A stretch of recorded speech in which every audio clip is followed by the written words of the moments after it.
Be prepared. You really need to be prepared for everything.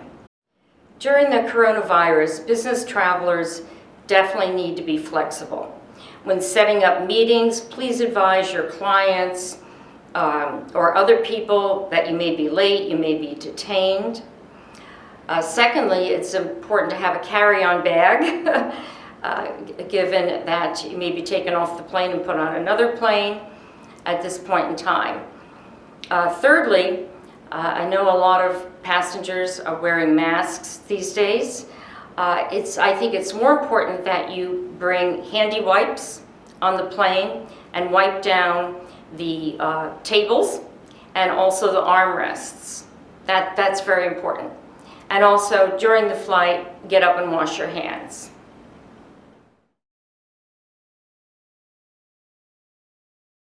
I was on a business trip by myself, and I do not speak Japanese. I was at a luncheon meeting, and I left the luncheon meeting, and I got in a taxi by the financial district as though the world had stopped. The earth was shaking, people were flooding out of buildings, and the taxi turned over on a side. I managed to get out, and I don't speak very much Japanese, but I found a map and kind of used common sense to get to the Sony building, which I heard was on rollers. And that was one of the safest, the Intercontinental Hotel, and the Sony building had rollers on it. So this is why doing previous research in a disaster helps. And I ended up in one of those buildings and not speaking Japanese. And it was a very, very frightening situation. But I must admit that I have high respect for the Japanese people.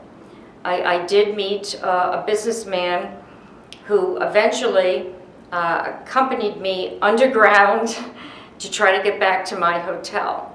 We were stuck underground for about 6 to 8 hours with millions of people. You could not move.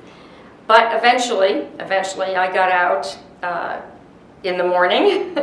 I will never forget this situation. Got back to the hotel, and to make a long story short, there was only one flight leaving that day, and I had taken a taxi part of the way, and I ended up walking to the airport for the remainder of the way. But I made it home. Funny thing about this, a disaster can happen on one side of the world. When I got back to New York, I actually, a Monday morning, I had a German client in to moderate focus groups. And I said to the client, I just came in from the Japan earthquake.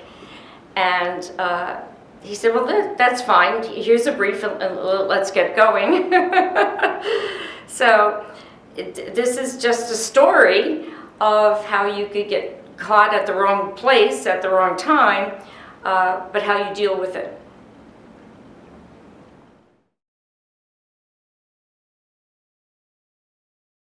First of all, research and plan your trip, your airfare, your hotels, your destinations, and also your local surface transportation. Secondly, make certain that you have backup copies of your passport, visas, and possibly medications. Thirdly, travel light. And fourth, budget your time when you arrive.